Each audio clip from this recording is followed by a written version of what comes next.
রাম ও নারায়ণ রাম। মাই cosy লাইফস্টাইলের আরও একটা নতুন ব্লগে আপনাদের সকলকে জানাই স্বাগত। সংসারের দায়িত্ব কর্তব্যের মাঝখানে আলসেমির কোনো জায়গা নেই। সকালবেলায় ঘুম থেকে উঠে দৈনন্দিন কাজকর্মে লেগে পড়েছি। ওই যে কথাটা বলছিলাম, সংসারের দায়িত্ব কর্তব্য আমি গৃহিণী, আমাকেই পালন করতে হবে। যতই আলস্য শরীরে আসুক তাকে উপেক্ষা করতেই হবে। গতকালের পরিশ্রমটা একটু বেশি ছিল। তারপর ভিডিও এডিটিং করেছি, মেয়ে এসেছে বাড়িতে, তার সঙ্গে গল্পগুজব করেছি। রাত্রিবেলায় ঘুমাতে অনেকটাই দেরি হয়ে গেছিলো। তাই ঘুম থেকে উঠেছিও বেশ খানিকটা লেট করে উঠলে কি হবে, সংসারের কাজ তো সব পড়েই আছে, নিজেকেই করতে হবে। লেগে পড়েছি তাই সংসারের কাজে। আলসেমির তো কোনো জায়গা এখানে নেই। আলসেমি করা যায় যখন বাপের বাড়িতে থাকে মেয়েরা, তখন। এই যেমন ধরুন না, আমার মেয়ে এসেছে গতকালের আগের দিন সন্ধ্যাবেলায়। মেয়েকে দিয়ে তো আর কোনো কাজ এখন করানো ঠিক হবে না, কারণ সে তো বাড়িতেই থাকে না, এসেছে আমার কাছে, থাকে তো পিজিতে পড়াশোনার সূত্রে। তাকে দিয়ে কাজ করানো ঠিক নয়।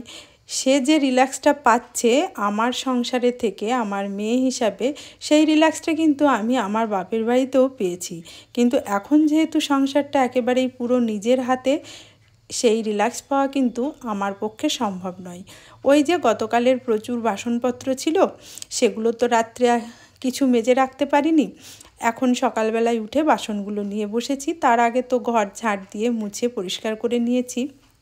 বাসনগুলো ধুয়ে নিয়ে সকালের টিফিন আজকে আর তেমন কিছু বানাবো না ভেবেছি। একেবারেই সকালের আর দুপুরের রান্নাটা চাপিয়ে দেব। যাই হোক, আপনাদের সঙ্গে গল্প করতে করতে প্রথম ব্যাচের বাসনগুলো আমার ধুয়ে নেওয়া হয়ে গেল। 2টো গামলা ভর্তি বাসন হয়েছিল, মানে এঁটো বাসন ছিল, সেগুলো সমস্তই ধুয়ে নিলাম। তারপর কড়াটাও মেজে নিয়েছি। আর আমার ফোনটায় ভিডিও করতে করতে কোনো একটা অপশান হয়তো চালু হয়ে গেছিলো, যার কারণে ফোনের ভিডিওর কালারটা বেশি আসছে, মানে এক্সপোজারটা বেশি হয়ে গেছিলো। পরে ছেলেকে দেখিয়ে ঠিক করে নিয়েছিলাম। পরের ভিডিওর মানে শেষের দিকের অংশের ভিডিও ক্লিপগুলোতে কালারটা দেখবেন ঠিকঠাক আসবে। এখন একটু মানিয়ে গুছিয়ে নিয়ে ভিডিওটা কন্টিনিউ করুন। এবার চলে এসেছি রান্নাঘরে। সকালে চা খাওয়া হয়েছে, তার ভিডিও আর শেয়ার করিনি। ফুলকপিগুলো কেটে জলে ভাপিয়ে নিচ্ছি, আর মাছটাও ধুয়ে নেওয়া হয়ে গেছে। মাছের ঝোল হবে আর ফুলকপি আলুর ডালনা হবে। গতকাল যেহেতু একটু বেশি রান্নাবান্না, রিচ রান্নাবান্না হয়েছিল, আজকে তাই হালকা পাতলা রান্নাবান্না করা হচ্ছে, যাতে শরীরের মানে শরীরটা কি ভালো থাকে। দেখুন, সমস্ত রান্নাবান্না কমপ্লিট করে সমস্ত বাসন ধুয়ে নিয়েছি, রান্নার বাসন, চায়ের বাসন। এই অংশ থেকে ভিডিওর এক্সপোজারটা ঠিকঠাক করা হয়েছিল, যার কারণে ভিডিও ক্লিপগুলো আর কি ভালো এসেছিল। তারপর চলে এসেছি পামসুগুলো কেচে নিতে। পামসুগুলো গতকালের আগের দিন ভিজিয়েছিলাম। গতকাল তো মানে সময় হয়নি কেচে নেওয়ার। তারপর আজকে এখন কেচে ঘরের ভেতরেই রেখে দেবো। এখন তো প্রায় অবেলা হয়ে গেছে, আমাদের ছাদের রোদ চলে গেছে, পরের দিন দিয়ে দেবো রোদে। পামসুগুলো ব্যবহার করতে হবে, শীত পড়েছে। তারপর তো স্নান সেরে দুপুরের খাওয়া দাওয়া সেরে নিয়েছিলাম।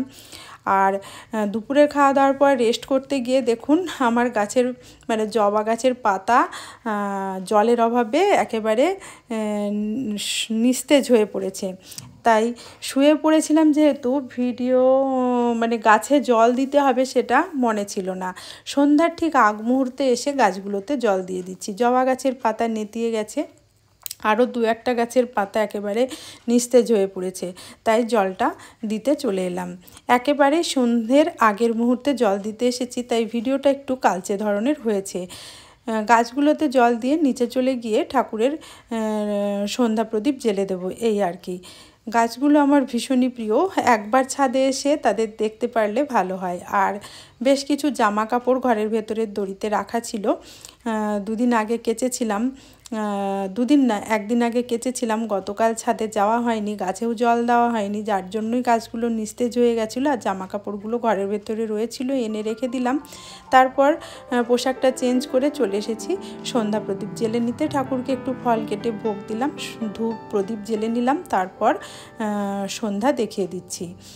সমস্ত সিংহাসনের ঠাকুরকে মানে ধূপ প্রদীপ দেখালাম। তারপর দেয়াল আলমারিতে যে ঠাকুরের ফটোগুলো রাখা আছে এবং ঘরের ওয়ালে যে ফটোগুলো রাখা আছে সবগুলোতেই মানে ধূপ প্রদীপ দেখাচ্ছি।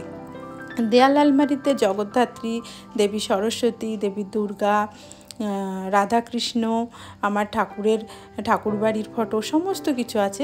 মানে আমার ঘরে যেগুলো আছে সেগুলোতে ধূপ প্রদীপ দেখিয়ে দিলাম। এবার সন্ধ্যা প্রদীপটা তুলসী মঞ্চে দেখিয়ে দিচ্ছি।